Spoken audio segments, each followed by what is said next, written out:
Ang ninuno. Mga kabayan, pakita ko lang yung gabay medalyon natin. Dito pa yung ibang stocks natin, mga kabayan. So, hawak ko. Yan. Ito siya, mga kabayan. Para makita nyo ng maganda.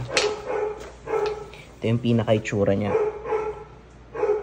Pakita ko din sa inyo kung ano yung mga sangkap nito. Flash ko sa screen. Yung isang lihim na sangkap dyan, mga kabayan, yan yung mutya. The rest, yan yung bisa nitong gabay medalyon. Para sa lahat ng interesado, mag-visit lang sa ating store ng Likha or mag-message dito at merong sasagot sa inyo. Maraming salamat.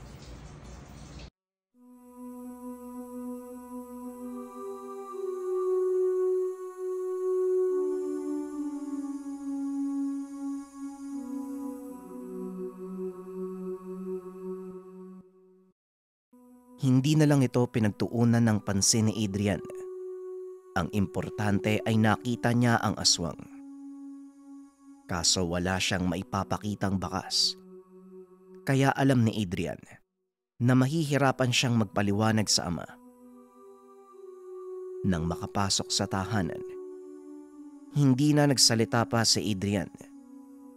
Tinanong pa siya ng ama kung ano ang nangyari. Bakit ito natagalan mula sa gubat? Sasabihin niya sana ang nakita, pero minabuti ni Adrian na mag-iba ng dahilan.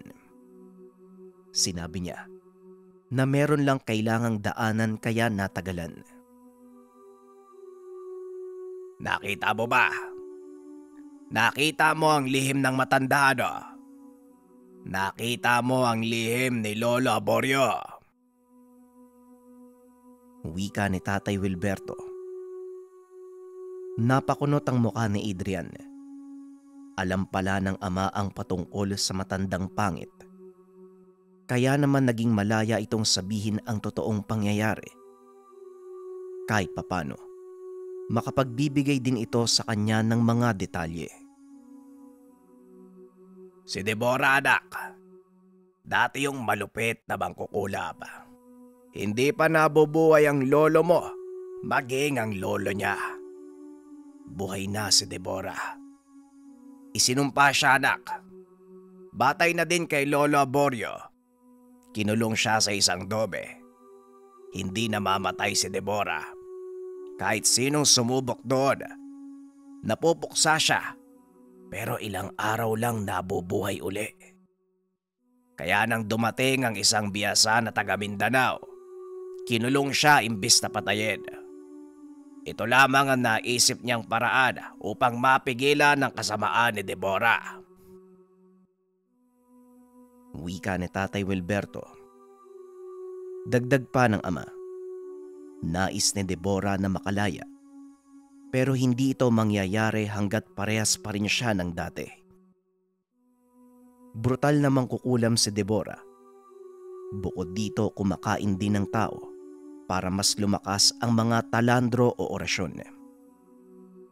Maliban pa dyan, magiging makinis ang balat at bata tignan si Deborah kapag nakakain ng tao.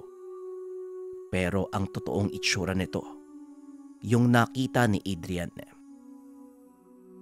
Wala nang ibang paraan para makalaya si Deborah kung hindi ang talikuran ang pagiging kampo ng dilim.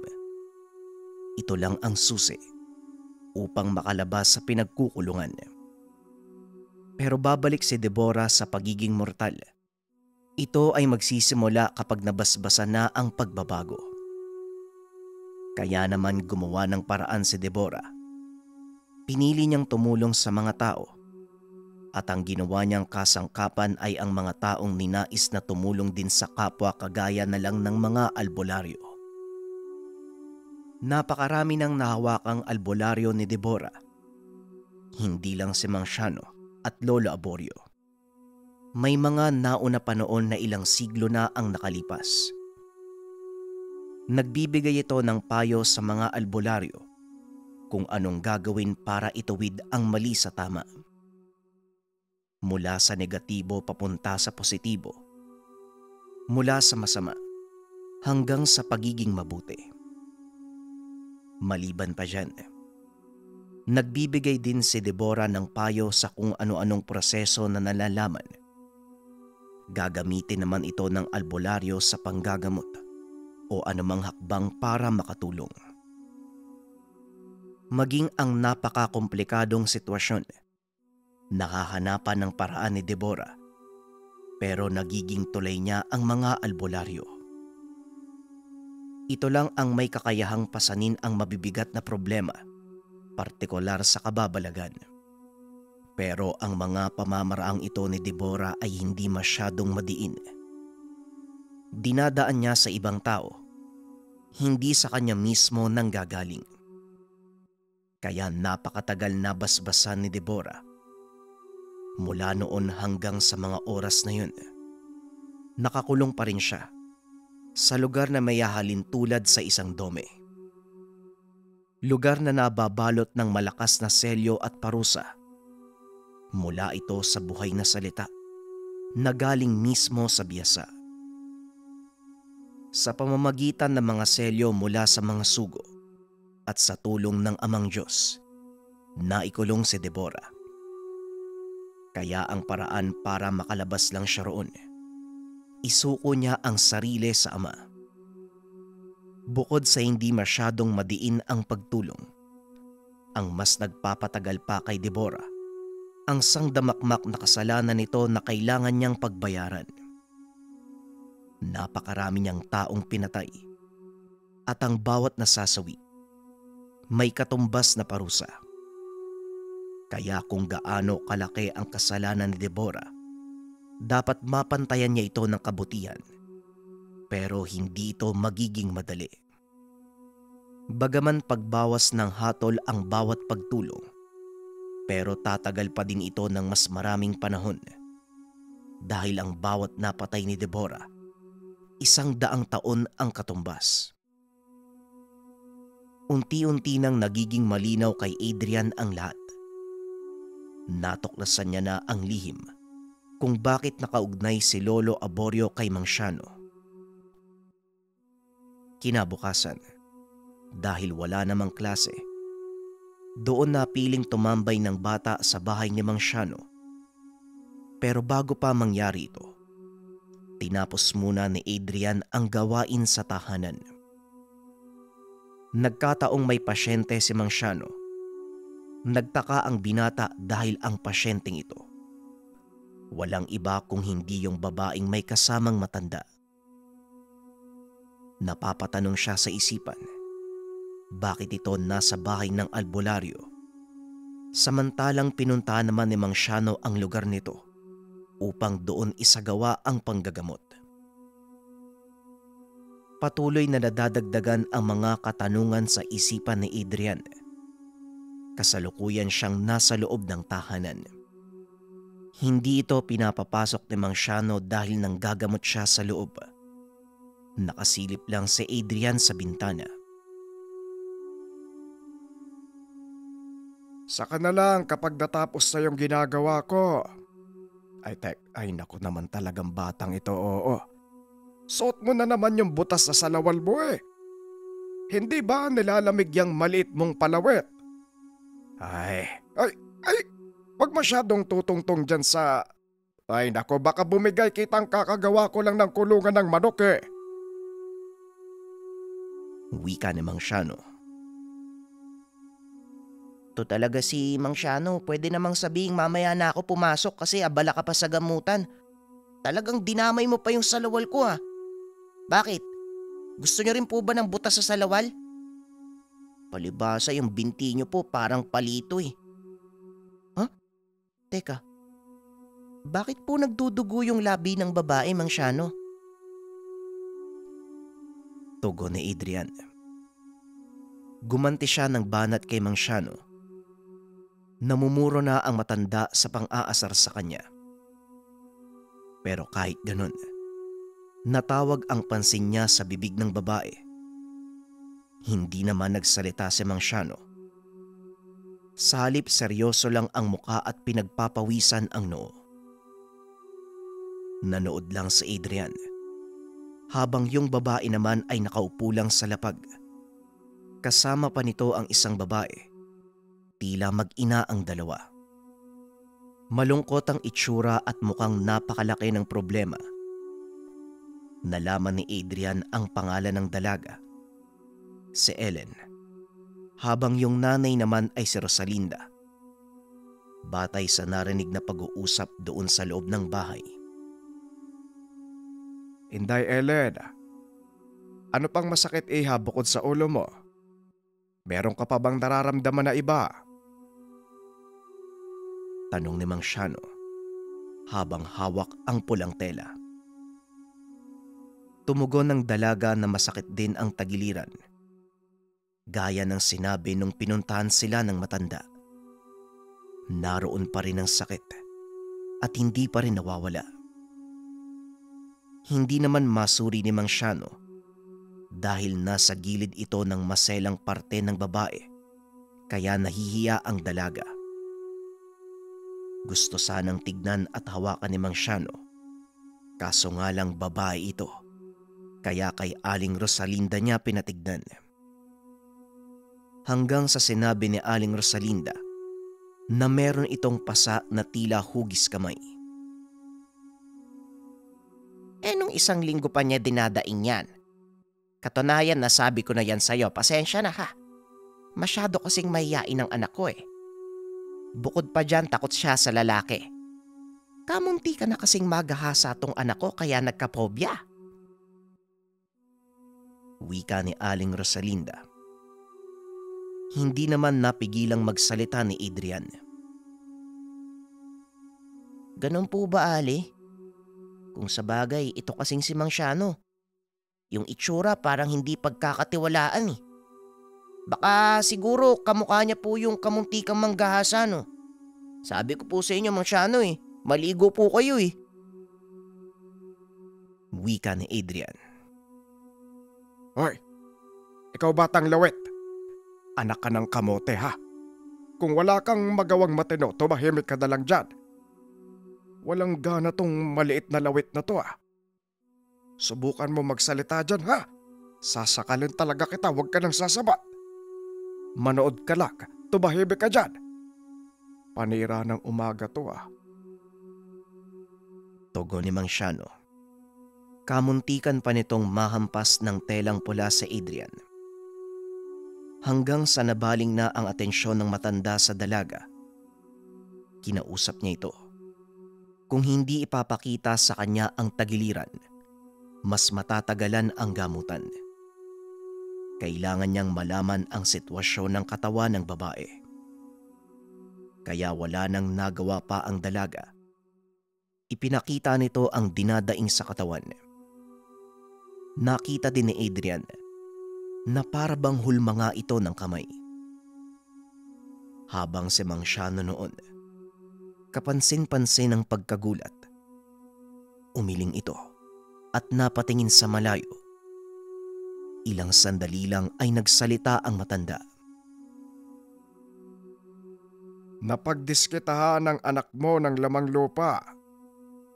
Sinabi ko naman sa inyo nung unang konsulta ko sa kanya. Pero sa nakikita ko ngayon, mas lalo siyang nagustuhan At kung hindi ako nagkakamali, hinalay ng engkanto ang anak mo. Wika ni Mang Shano. Mahahalata ang pagkabigla kay Aling Rosalinda. Samantalang nagalit naman si Ellen at sinabing kalokohan ang sinasabi nito. Sabi ko naman po sa inyo na hindi totoo yung ginagawa ng mga albularyo. Naniniwala kasi kayo dyan sa mga kapitbahay natin. Ano daw? Ginahasa daw ako ng engkanto. Baliw lang po yung maniniwala dyan Wika ni Ellen. Maghulos dili ka, anak. Hindi tayo pupunta sa albularyo kung mapapagaling ka ng doktor. Kaya makinig na lang tayo. Mang Shano, ano po bang dapat naming gawin? Pakiusap po. Tulungan niyo po kami. Wika ng Ale. Nagpatuloy sa pagsasalita si Ellen ng mga hindi kaaya-ayang salita. Pero hindi na ito masyadong pinansin ni Mang Shano. Ayon sa kanya, hindi may iwasan na magkaroon ng opinyon ang ibang tao, lalong-lalo na kung usapin ng mga albularyo. Nakamulata na ang uso, kaya nakalimutan na ng mga ito ang kultura at paniniwala. Pero nilinaw ni Mang Siano na dahil dito nahihirapan siyang gamutin ang isang tao. Dagdag pa niya, lumapit sa kanya at nangingi ng tulong. Dapat maniwala sila sa gamutan dahil kung hindi ay masasayang lang ang oras ng lahat. Hindi uubra at kakapit kailanman ang ginagawa. Unang bungad pa lang sa kanya ng mag-ina. Alam na ni Mang Siano sa sarili na mahihirapan siya. Makikita kaagad sa itsura ni Ellen ang pag-aalinlangan. Wala namang problema sa akin, Day. Sige, pairalin mo ang garbo mo. Pero pinapaalalahanan kita. Delikado ang sitwasyon mo. Rosalinda, hayaan muna natin ang anak mo. Pero magpapatuloy ang paghihirap niya. At ang pinakamasaklap, nagdadalang tao siya. Sige, magandang araw sa inyo. Wika ni Mang Siano. Seryoso ang muka. Tumayo at lumabas ng tahanan. Nagkatitigan naman ang mag-ina sa loob. Panay sabi si Ellen na umuwi na sila ng tahanan. Kaya naman wala nang nagawa si Aling Rosalinda ng mga sandaling iyon. Matapos makaalis ng mag-ina, lumapit si Adrian sa matanda.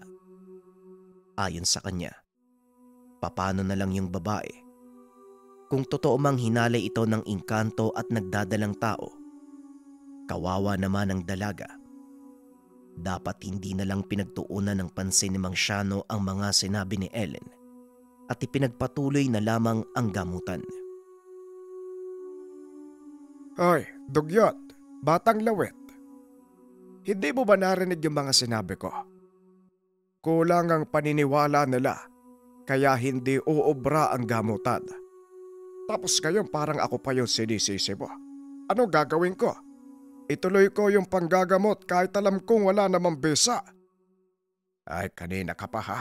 Hindi pa tayo tapos. Wika ni Mang Siano. Nakalimutan ko lang po. Narinig ko naman po yun eh. Pero siguro pwede namang gawa ng ibang paraan. Bakit hindi nyo na lang po itabo yung elemento na gumagambala sa babae? Tanong ni Adrian. Yan ang magandang tanong. Yung may laman. Pero hindi pa rin eh. Nagambala na siya at meron na silang koneksyon sa isa't isa. At gaya ng sinabi ko, walang paniniwala ang dalaga. Ang susi sa lahat ng mabisang gamutan ay ang paniniwala ng tao sa bawat ginagawa ko. Kung wala ang pinakasusi, hindi uubra ang lahat ng pamamaraan.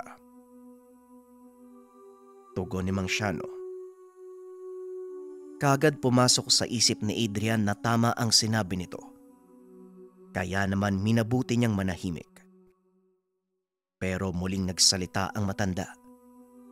Ayon dito, ilang araw ang lilipas ay siguradong babalik ang mag-ina.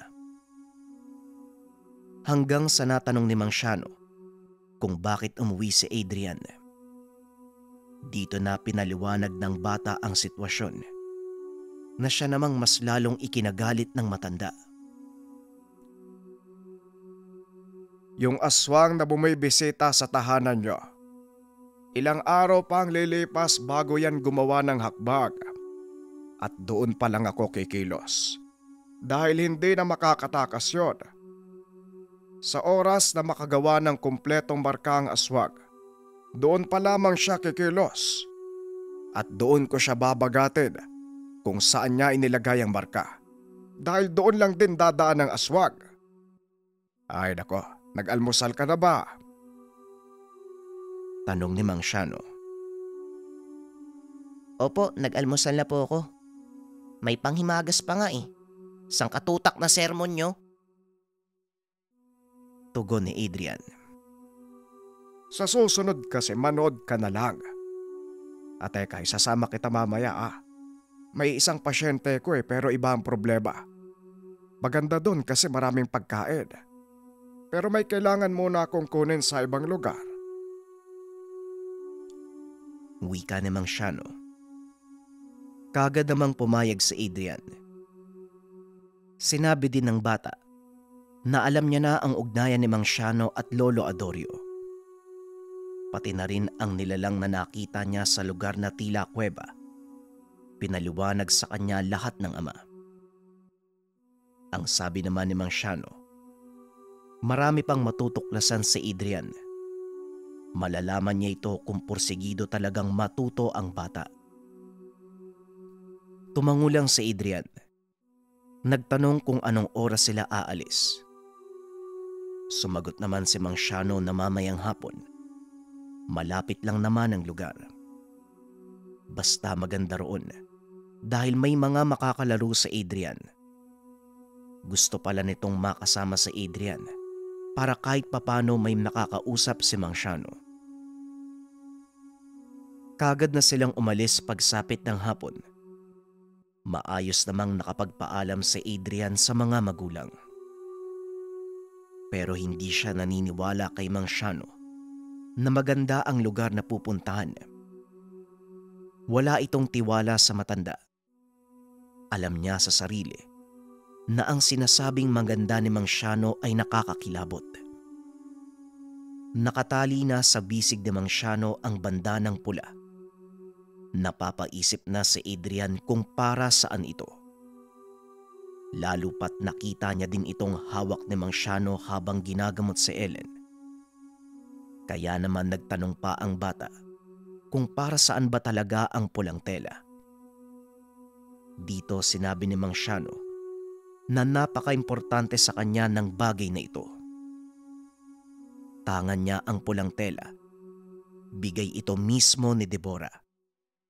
Palagi niyang binabasa ang tela para magkabisa.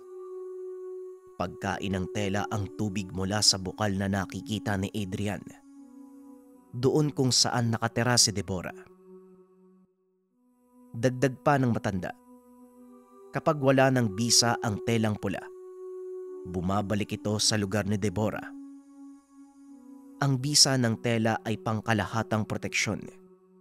Hindi lamang para kay Mang Shano, kung hindi sa mga taong nakapaligid sa kanya. Pero may namumukod tanging bisa ang telang iyon. Ang pagbibigay ng abilidad na hindi makikita ng simpleng tao. Malalaman ito ni Adrian sa oras na maging bukas na ang bata sa mga kakaibang bagay. Sa ngayon, dahil nakitaan niya ng potensyal ang paslit, wala itong dapat gawin kung hindi makinig at sumama sa kanya.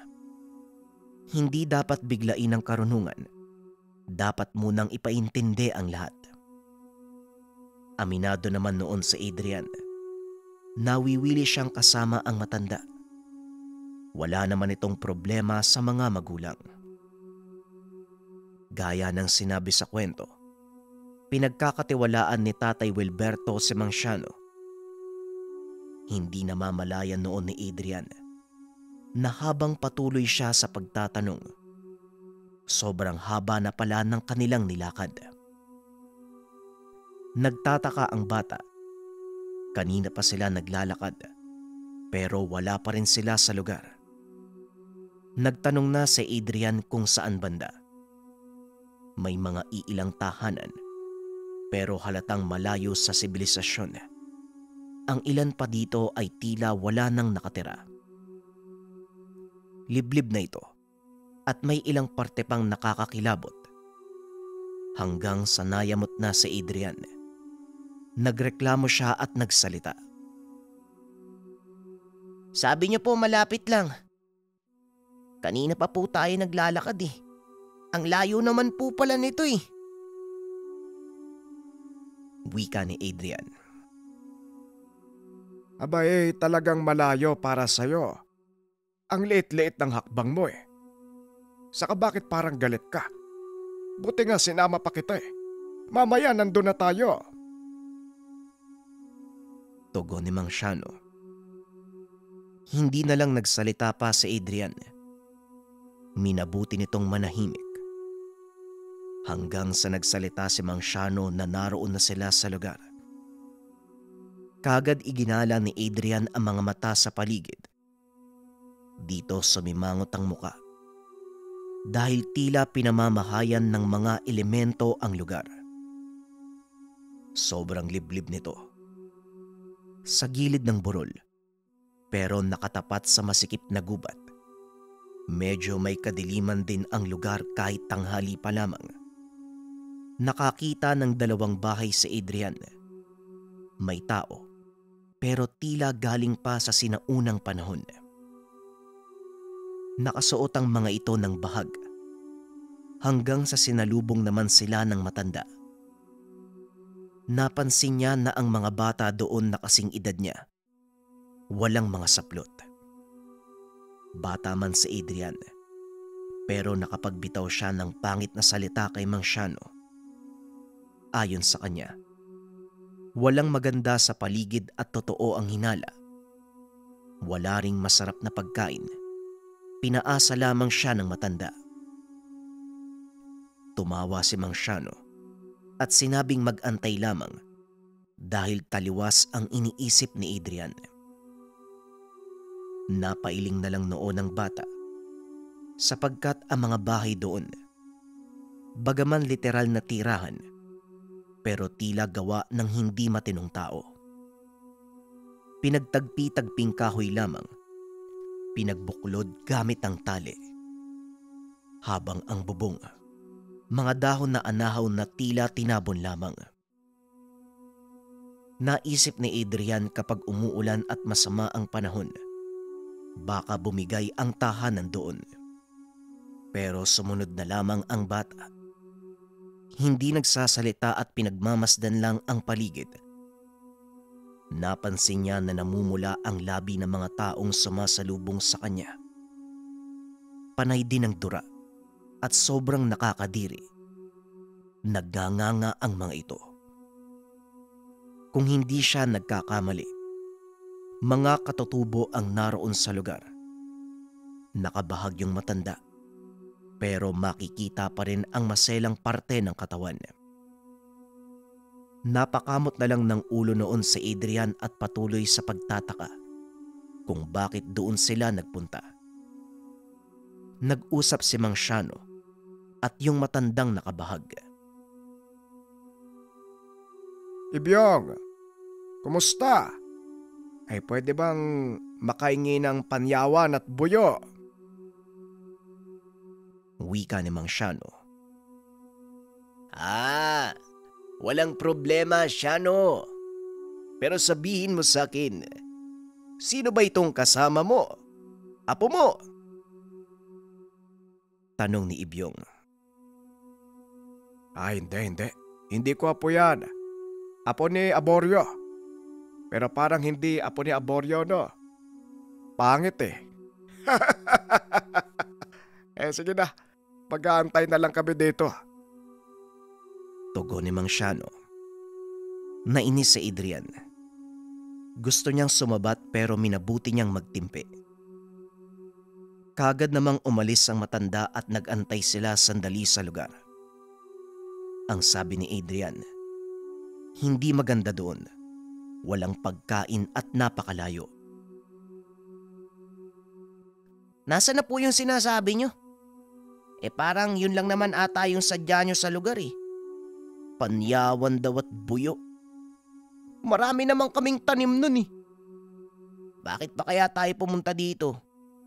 Wala namang pagkain. Pangit yung lugar. Tas yung itsura ng mga tao, weirdo. Ano ba naman yan, oh? Wika ni Adrian. Hindi ako nagsisinungaling ha. Baka mali yung intindi mo.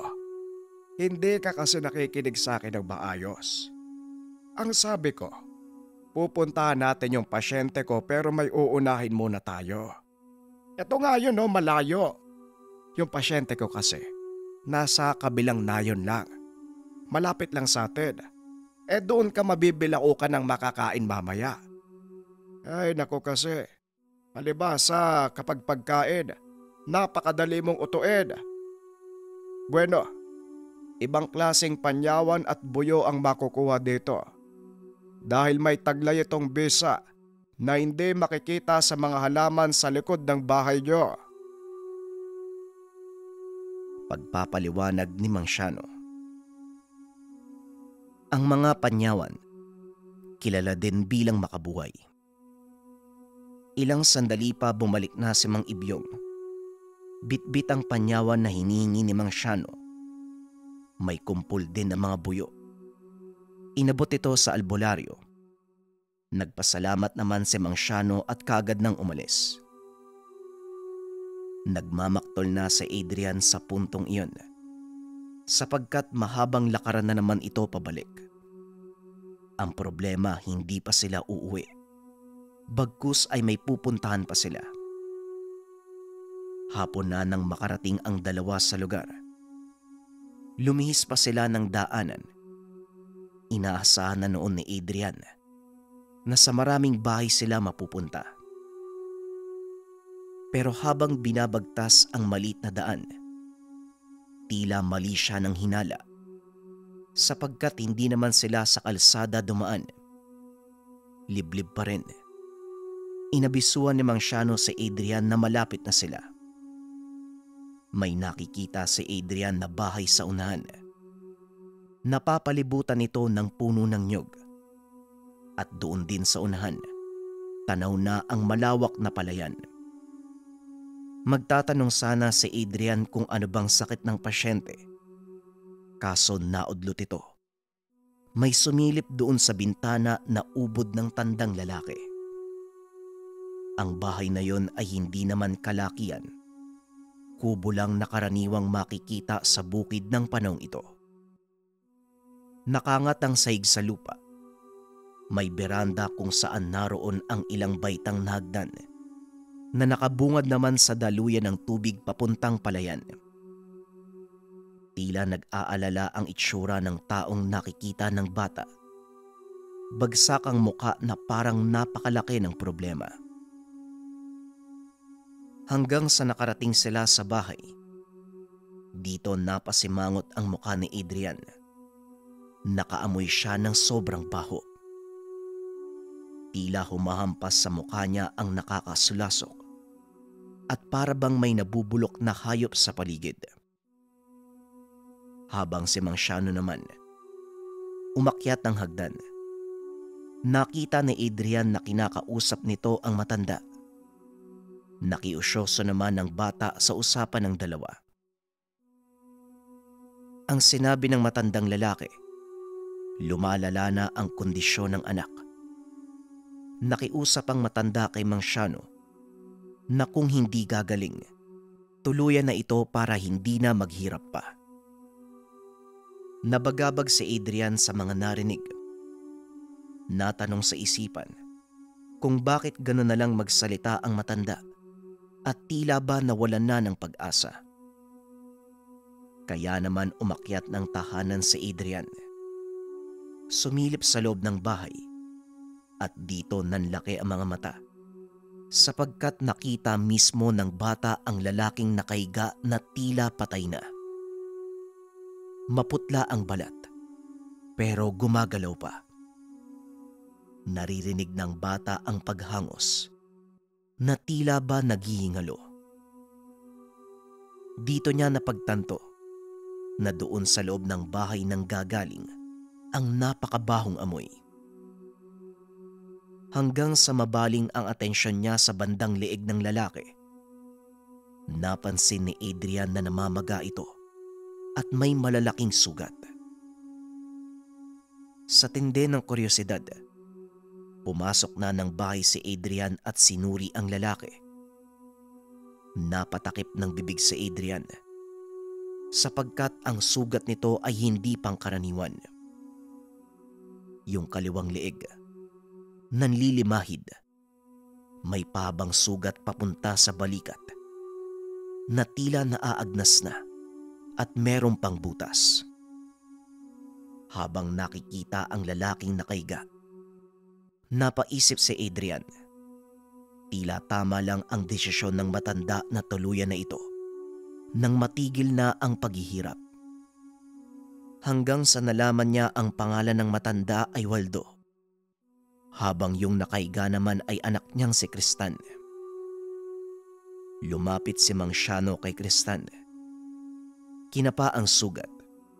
Nakikita ni Adrian ang pagputok ng maga sa liig. Naglalabasan pa ang nana.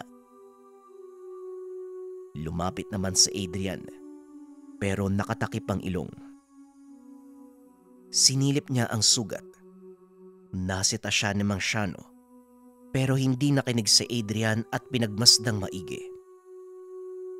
Nagkulay berde na ang sugat. Tila karneng nabubulok. May mga buhay pa na uod. Para bang patay, pero nakakapagtakang buhay pa ito.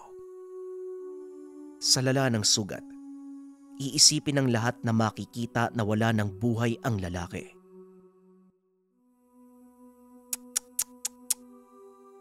Huwag kayo masyadong mayabang. Kung iinom, ilalagay sa tiyan, hindi sa utak. Kung hindi ako nagkakamali, nabarang to eh.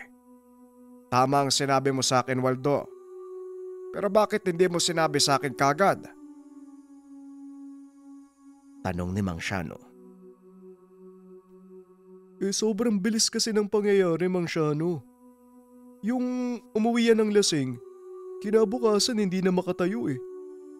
Akala ko nga natutulog lang tapos paghawak ko sa kanya mainit na. Kinukumbulsyon pa nga eh. 2 linggo ang nakalipas pero ganyan kabilis ang paglala ng kondisyon niya. Pinuntahan nga kita sa inyo eh. Hindi naman kita naabutan. Wika ni Mang Waldo. Dong Kristan, pwede ba kitang matanong? Sino bang nakasalamuha mo sa inuman? Sigurado ang tatay mo na isa doon ang may gawa niyan. May kaaway ka ba? May nakaaway ka ba tapos ayaw mong sabihin sa amin? Tanong ng albularyo. Hindi naman kagad nakapagsalita si Kristan. Lumuluha ang mga mata nito. Inangat ang kamay. Kumamot sa bandang leeg. Hindi na nakayanan ni Adrian ang nakikita. Napaduwal ito. Sapagkat habang kinakamot ang gilid ng sugat, lumalabas pa ang nana mula dito. Nakapagbitaw ng mabigat na salita si Adrian. Sapagkat labis na ang gutom niya, pinaasa pa siyang may mga pagkain at makakalaro. Pero ang bumungad sa kanya, baliktad sa sinabi ni Mang Shano, hindi pagkain, kung hindi isang nakakadiring kaganapan.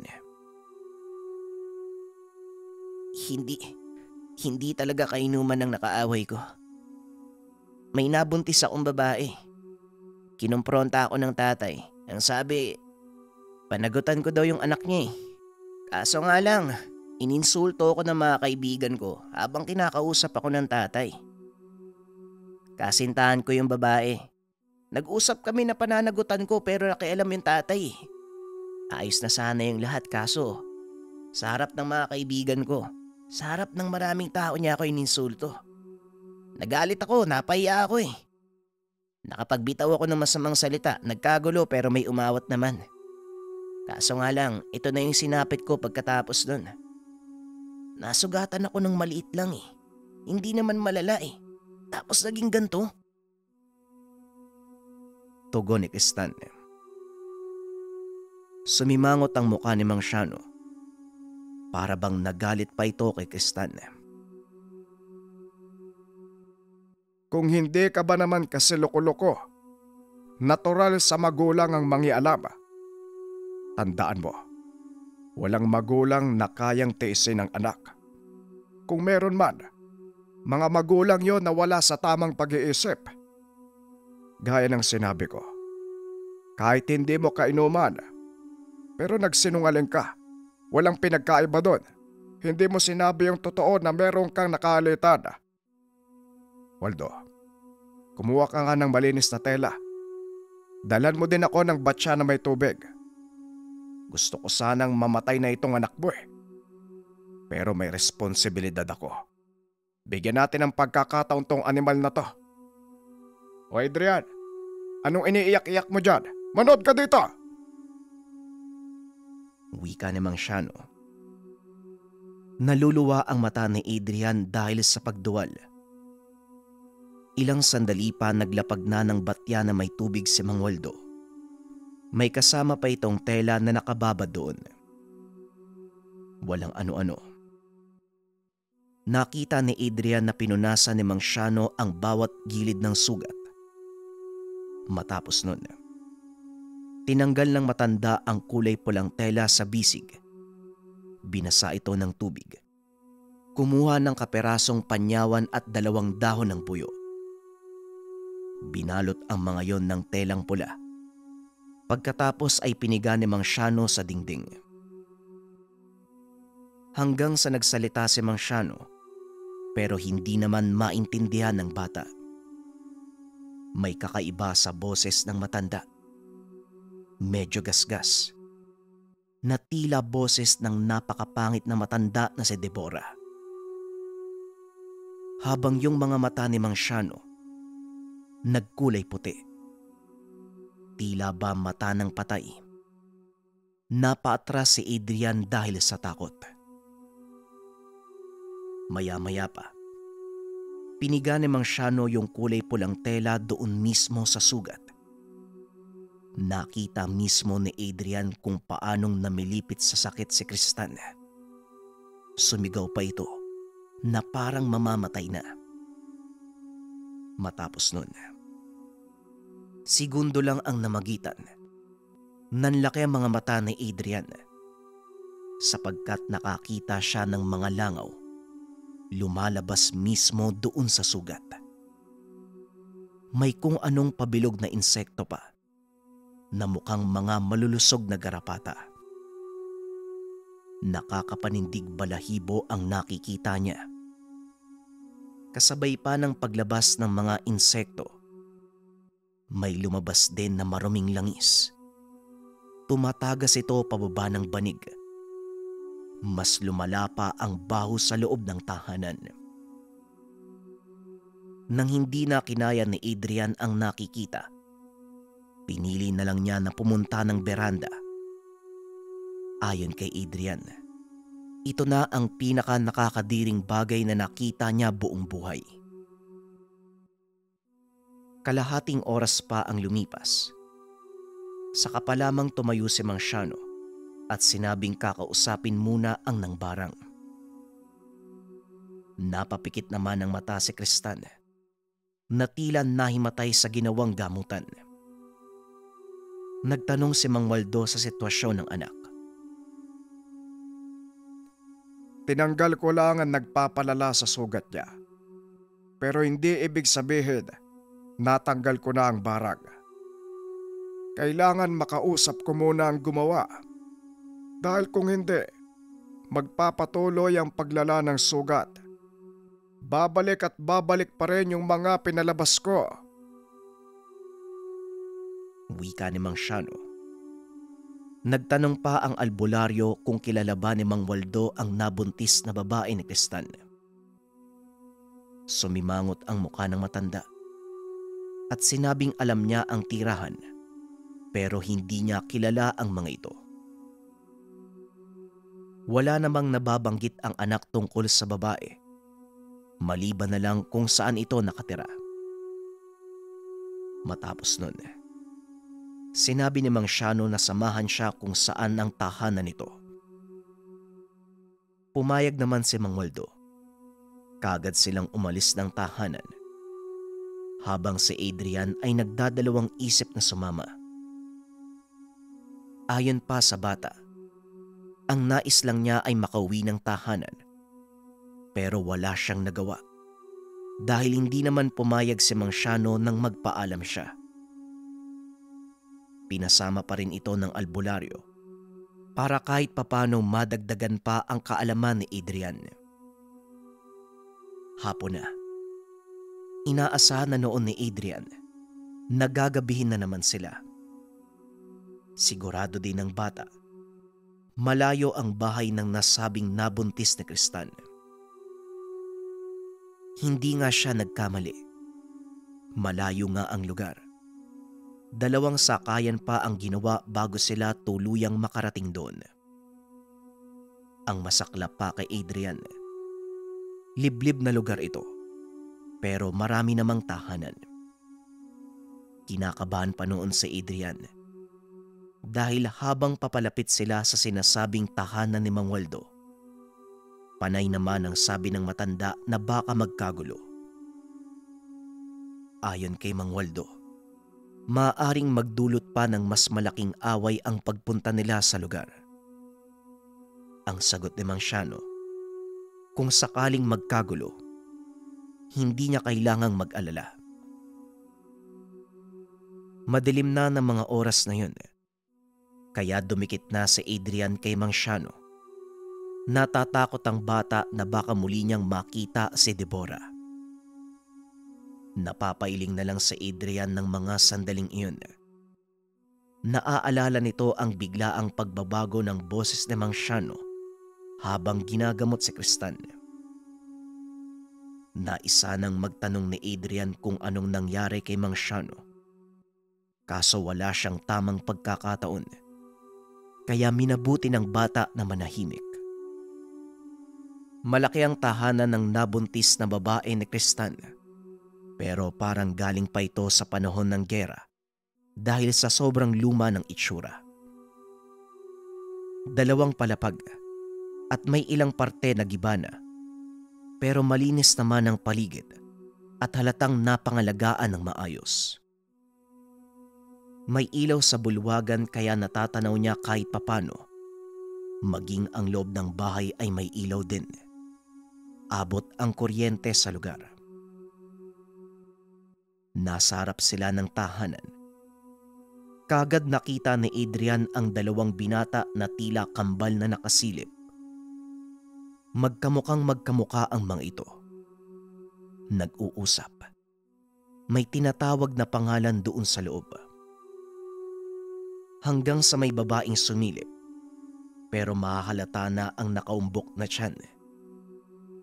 Napapaisip si Adrian, maaaring alam ng tao sa tahanan kung sino sila at kung ano ang sadya, lalo na't kasama nila ang tatay ni Kristan. Hanggang sa bumati si Mang Shano ng magandang gabi. Kung ako sa inyo, uuwi na lang ako. Wala kayong mapapala dito. Magsilayas kayo kung ayaw nyo ng gulo. Wika ni Tandang Isayas. Aba, gulo nga ito, Waldo. Bukang pahirapan eh. Teka, kaibigan, magandang gabi sa'yo ha. Binabati kita. Pwede bang sagutin mo din ako ng maayos? Hindi gulo ang pinunta namin. Makikiusap sana kami. Wika ni Mang Shano. Lumapit ito at sumilip sa pintuan. Hindi naman sumama si Mang Waldo. Tensyonado ang muka. Lalo na si Adrian. Natatakot ito sa maaring kantungan ng tagpo. Hanggang sa nagkasagutan na sila ni Mang Shano, lumabas yung matandang nagsalita sa loob. Dito nasilayan ni Adrian. Malaking tao pala ito. Maging yung 2 binata na kambal ay lumabas na rin. Pasimpleng nagtago ang kamay sa likuran na tila may hawak na kung ano. Teka, kaibigan. Wala naman sanang dahas eh. Eto, nakikiusap ako ho. Hindi naman may pagkakaila, di ba? Alam mo na siguro ang sadya namin. At alam kong ikaw ang bumarang sa binata. Pwede bang Kayo na lang ang magresolba ng problema sa loob ng pamilya. Pananagutan naman ni Krista ng dalaga eh. Kaya pakiusap, pagalingin mo siya para magampanan niya ang tungkulin bilang ama. Wika ni Mang Shano. Kung magsalita ka, parang ang dami mong alam ah. Saka anong pagalingin? At anong barang yung sinasabi mo? Wala akong kinalaman dyan. Kung may nangyari man sa binatang bastos na yun, mabuti nga sa kanya. Wala siyang puwang sa pamilya namin.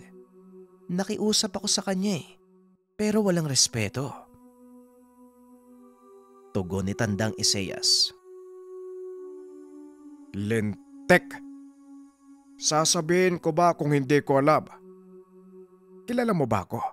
Tinatago mo po eh. O siya sige, kung patigasan ang gusto nyo, edi magmatigasan tayo. Tignan na lang natin kung hanggang saan naabot yung yabang mo. Tatay ka pa naman sana. Dapat mong protektahan ang reputasyon ng anak mo, maging ang pagbubuntis niya. Mahirap lumaki ang bata ng walang ama. Walang ya pala to eh. Sige Waldo, umalis na tayo. Ibibigay ko kung anong gusto ng lalaking yan. Wika ni Mang Shano. Galit na galit ito. Kagad na silang umalis sa lugar. Malaki ang katanungan sa isip ni Adrian kung ano ang gagawin ni Mang Shano. Narinig niya ang pagbabanta nito at kung hindi siya nagkakamali, malaking gulo ang magaganap. Hindi niya na kinulit pa si Mang Shano. Alam ng bata na mainit ang ulo nito. Hating gabi na nang makarating sila sa tahanan ni Mang Waldo. Nag-iwan ng panyawan at buyo si Mang Shano. Nagmungkahi ito na ibabad lang ni Mang Waldo ang mga halaman at ipahid naman sa sugat. Tumango naman si Mang Waldo, pero nagtanong ito kung babalik ba si Mang Shano. Babalik ako. Bukas o hindi kaya sa makalawa. Kailangan ko lang harapin ang taong bumarang. Hindi sa personal kung hindi sa ibang paraan.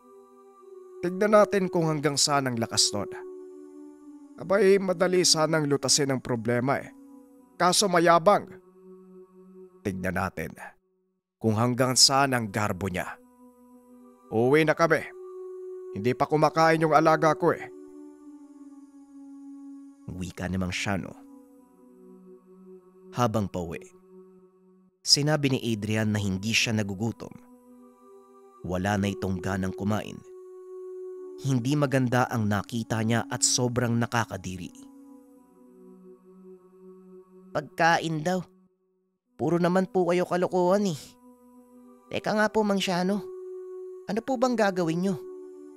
Natatakot ako eh. Makikipagsuntukan po ba kayo dun sa tatay ng buntis? Mukhang diyado po kayo dun ha. Malaking tao tapos ikaw, matanda ka na. Mukha ka pang may sakit sa baga. Wika ni Adrian. Lente na batang lawit na to, oo. Tumahimik ka na nga muna. Hindi ako makapag-isip ng tama eh. Palagi akong nababasag sa'yo eh. At saka hindi ako makikipagsuntukan. Ano ka ba? Bueno, makikita mo kung ano ang gagawin ko. Ang tawag dito ay kumbate espiritual. Walang malaki at maliit sa kumbate. Depende sa laban kung sino magwawagi. Kung sino ang may mas malakas na pananalig, siya ang magwawagi sa laban. Tugon ni Mang Shano.